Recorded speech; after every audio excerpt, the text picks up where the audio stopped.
Tito, responsibilidad ko na maging okay lahat ang campers namin sa station. Unang ginawa namin ay gumawa ng yell.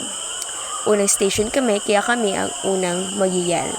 Pangalawa, ang aming laro para sa first station ay straw planting.